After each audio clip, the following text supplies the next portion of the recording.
आपका यहाँ पर आए हुए सब पत्रकार बंधुओं को जय जगन्नाथ मेरी।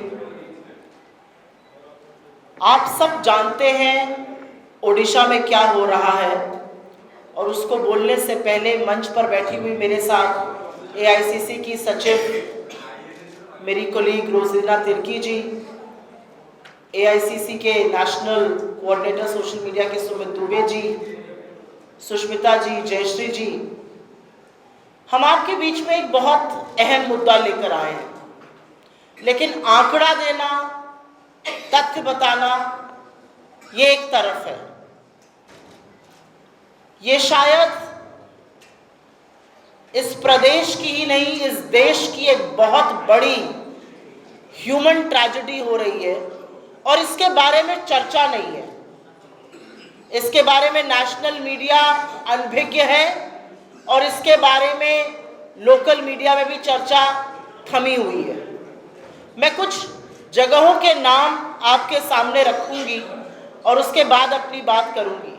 केंद्रपाड़ा डिस्ट्रिक्ट में 12वीं क्लास की एक लड़की आत्महत्या कर लेती है, उसके साथ एग्जामिनर ने जोर जबरदस्ती की थी। कोरापुट डिस्ट्रिक्ट के लक्ष्मीपुर में एक माइनर लड़की के साथ रेप हो जाता है। बालासोर डिस्ट्रिक्ट में 10 साल की बच्ची के साथ निर्मम बलात्कार होता है। महामहिम राष्ट्रपति जी के गृह क्षेत्र मयूरभंज में गैंगरेप होता है। मलकानगिरी चित्रकोंडा में आदिवासी रेजिडेंसी स्कूल में रहने वाली क्लास 10 की बच्ची एक बच्चे को डिलीवर करती है। छपुआ में क्लास 6 की बच्ची प्रेग्नेंट है। बरी में क्लास 6 की बच्ची प्रेग्नेंट है। पिपलीपुरी में क्लास 10 की बच्ची प्रेग्नेंट है। और यही नहीं, मुख्यमंत्री के गृह क्षेत्र 2022 में क्योंझर में एक अमानवीय घटना हुई, एक लड़की का रेप हुआ, उसकी हत्या हो गई। आरोपी की मुख्यमंत्री के साथ, आरोपी की तमाम बीजेपी के बड़े नेताओं के साथ फोटो है। वो बीजेपी युवा मोर्चा का उपाध्यक्ष था, उसके खिलाफ आज तक कोई ठोस कदम नहीं उठाया गया।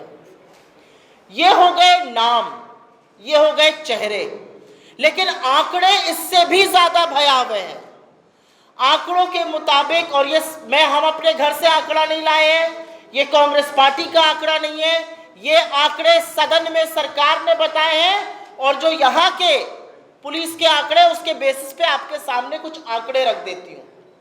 करीब 44,000 जिसमें से कि 36,422 महिलाएं हैं, 8,403 बच्चे हैं। 44,000 महिलाएं और बच्चे ओडिशा में गायब हैं। इस देश में रोज 39 महिलाएं गायब होती हैं, जिसमें से 13 अकेले ओडिशा में हो रही हैं। और क्या ये सिर्फ बीजेडी के वक्त हो रहा था और बीजेपी के बाद राम राज्य आ गया है? असल में 9 महीने की जो पिक्चर है वो और भी भयावह है। 9 महीने की पिक्चर में 20,000 से ज्यादा महिलाएं गायब हुई हैं, 1600 से ज्यादा अपराध हुए हैं महिलाओं के खिलाफ, 60 से ज्यादा गैंगरेप हुए हैं, और क्राइम अगेंस्ट वुमेन में एनसीआरबी का डेटा है कि ओडिशा इस देश में नंबर 4 पर है। और ये वो मामले हैं जहां पर एफआईआर हुई है, जहां पर मुकदमा चल रहा है, कन्विक्शन रेट तो खैर बहुत ही कम है। ऐसे तमाम और मामले हैं जहां पर ना एफआईआर, ना शिकायत दर्ज हुई, ना मुकदमा चला, ना कोई छानबीन हुई, ना सच जानने का प्रयास हुआ। तो ऐसे में कांग्रेस पार्टी को क्या करना चाहिए? इस देश की आधी आबादी, ओडिशा की आधी आबादी के खिलाफ, और खास तौर से दलित, पिछड़ी और आदिवासी बेटियों के साथ ये खतरनाक षड्यंत्र, ये हवस का गंदा नंगा नाच किया जा रहा है। कांग्रेस पार्टी को क्या करना चाहिए? मुझे लगता है हमें वही करना चाहिए जो अभी हम कर रहे हैं। मुस्तैदी से इस पे आवाज उठानी चाहिए, और इससे बड़ा कोई मुद्दा है ही नहीं ओडिशा में। तमाम ऐसे मुद्दे जो हम उठाना चाहते हैं, लेकिन उन मुद्दों की क्या सार्थकता है, उन मुद्दों की क्या जरूरत है, जब आधी आबादी के खिलाफ हवस का इतना गंदा नंगा नाच चल रहा है। और यह उस राज्य में हो रहा है जहां पर देवी सुभद्रा की पूजा होती है। यह उस राज्य में हो रहा है जहां पर उप मुख्यमंत्री महिला है। यह उस राज्य में हो रहा है जहां की स्पीकर महिला है। और बहुत खेद के साथ कहना पड़ता है, यह उस राज्य में हो रहा है जहां से इस देश की प्रथम नागरिक, the first citizen of India, महामहिम राष्ट्रपति द्रौपदी मुर्मू जी आती है। किस तौर से हम इसको बर्दाश्त कर सकते हैं? क्योंकि यह पूरी मिली भगत है।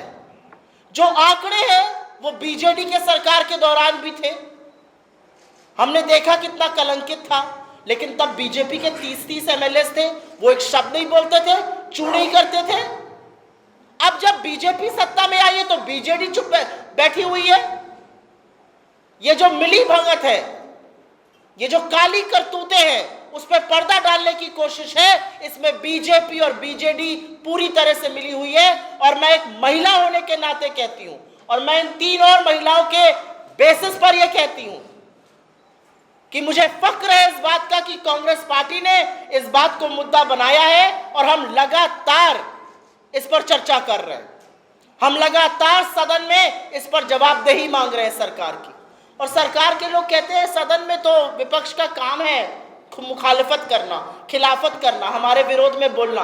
जी नहीं, विपक्ष का काम विरोध करना नहीं है। विपक्ष का काम आपको जवाबदेह बनाना है। विपक्ष का काम उन लोगों की आवाज को उठाना है जिसको आप दबा रहे हैं। और आज की तारीख में ओडिशा में अगर किसी की आवाज बुलंदी से गूंजनी चाहिए तो वो इस देश की आधी आबादी की, उन छोटी छोटी बच्चियों की है जिनका बचपन, जिनका भविष्य रौंदा जा रहा है। रेजिडेंशियल स्कूल्स में ये हो रहा है, वहां पर कोई विजिटर्स नहीं होते हैं। किसकी जिम्मेदारी है?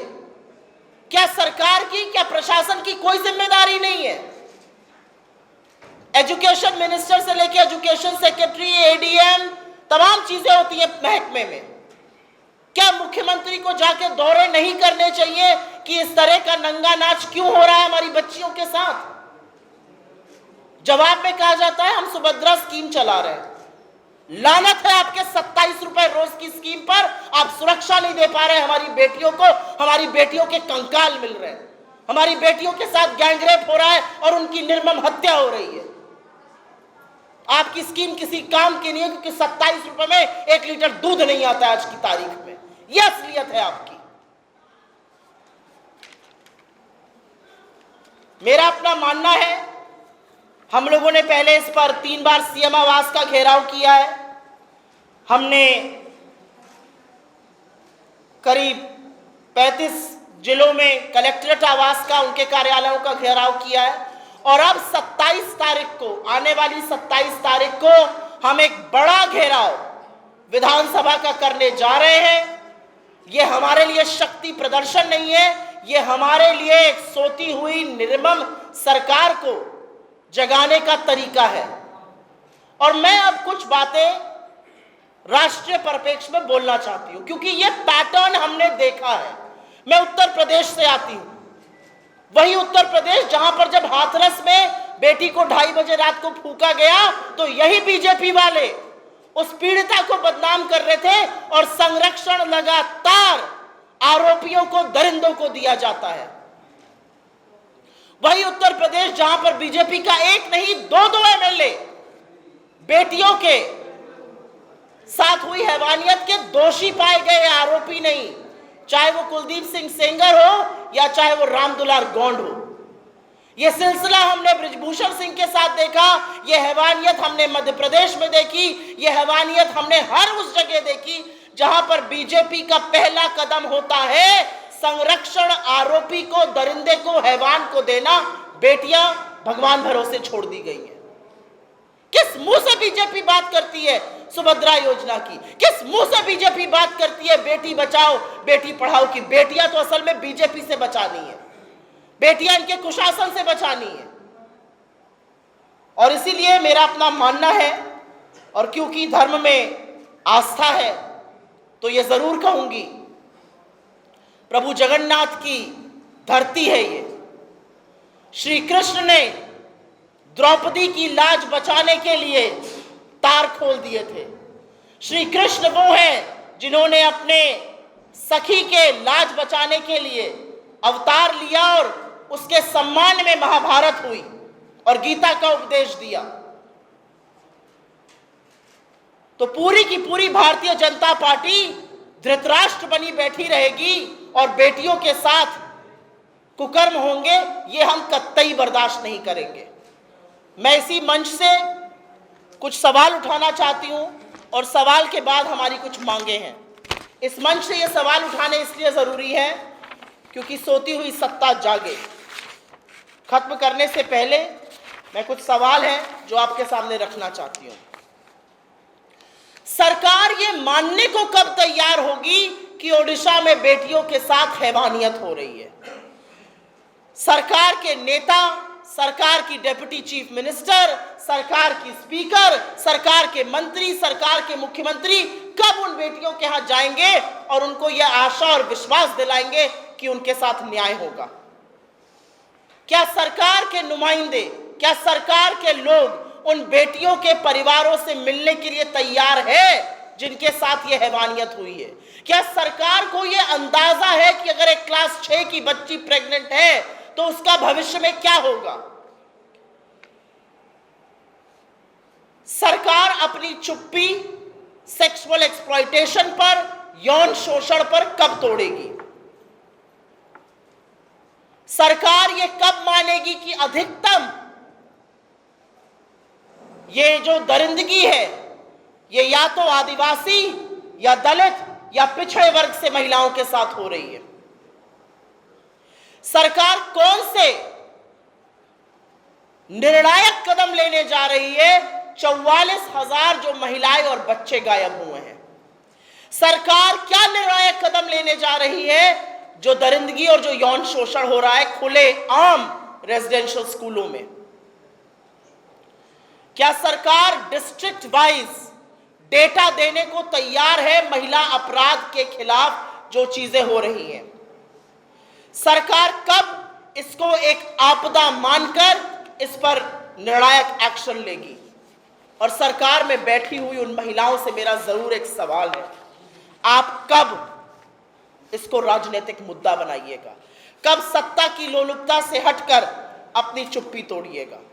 हमारी मांग बहुत क्लियर है और हमारी मांग है कि असेंबली, ओडिशा का जो सदन है वो इसमें सर्वदलीय समिति का गठन करे।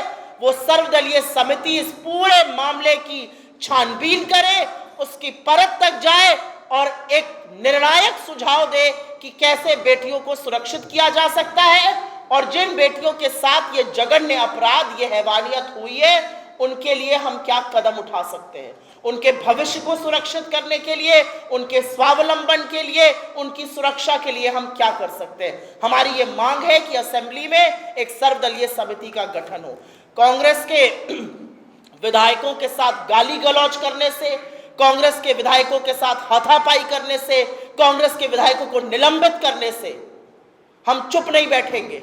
हमारी आवाज और तेजी से गूंजेगी और जितनी महिलाएं निकल कर आ रही हैं वो बता रही हैं कि कितना असंतोष है और कितनी परेशान है महिलाएं इस कदर जो हैवानियत हो रही है उसके साथ।